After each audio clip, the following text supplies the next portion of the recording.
मैं चाहूँगी आप में से बहुत सारे लोग अपनी बातों को रखना चाह रहे होंगे, अवश्य ही रखना चाहेंगे क्योंकि ये चुनावी दौर है।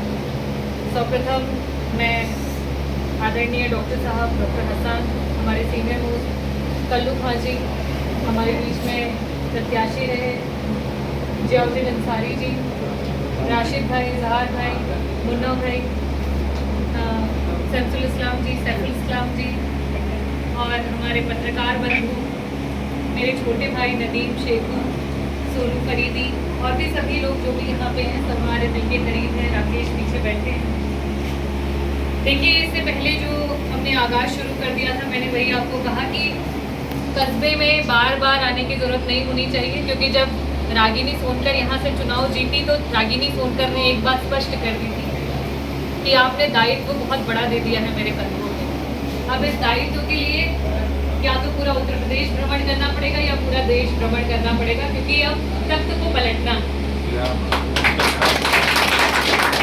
और जब रागिनी सोनकर यहाँ से जाती है तो यहाँ के हर एक घर में एक रागिनी सोनकर को छोड़ करके जाती है जो उनकी गैर हाजिरी में वो अपने कर्तव्य का निर्वहन करे, और चाहे वो महिला हो, चाहे पुरुष हो, मेरा भाई हो, बहन हो, माता हो, पिता हो, उनके आशीर्वाद के रूप में एक रागिनी सोनकर को छोड़ करके जाती हूँ जो ये प्रचार प्रसार को देख रहा है और साथ ही साथ किस तरीके से इंडिया गठबंधन को मजबूती देनी है उसको देख रहा है। सभी लोगों ने बात कर ली कि किस तरीके से चुनाव में हमें मेहनत करनी है, कैसे जिताना है, कैसे वोट गैदर करना है। मैं सिर्फ ज़रूरी बात करने आई हूँ क्योंकि ये पिछली बार नहीं हो पाई थी। मैं कोई रिपीटेशन नहीं करना चाहती हूँ क्योंकि समय भी बहुत कम है। इसके बाद एक और कार्यक्रम है, फिर मुझे एयरपोर्ट पहुँचना है। कल मेरा हमारे इंडिया गठबंधन के ही प्रत्याशी हैं रावदान सिंह जी, कई बार के कैबिनेट मिनिस्टर रहे हुए हैं, उनके प्रचार में जाना है। उसके बाद वापस आना है। 18 तारीख को जौनपुर का कार्यक्रम है, उसके बाद लालगंज जाना है, आजमगढ़ जाना है। आपको पता है कि बहुत बड़ा दायित्व आपने कंधों में दिया है और उसी की कोशिश में है कि किस तरीके से तख्त को पलटा जाए।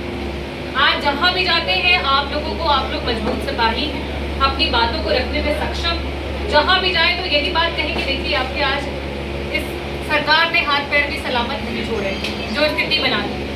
तो आपको हाथ की बात करनी है। सबसे पहला जो हमारे हाथ में आटा वाली महिलाएं आती हैं, हर एक गरीब महिला के खाते में 1 लाख रुपए अगर कोई दे सकता है वो तो सिर्फ इंडिया गठबंधन की सरकार दे सकती है।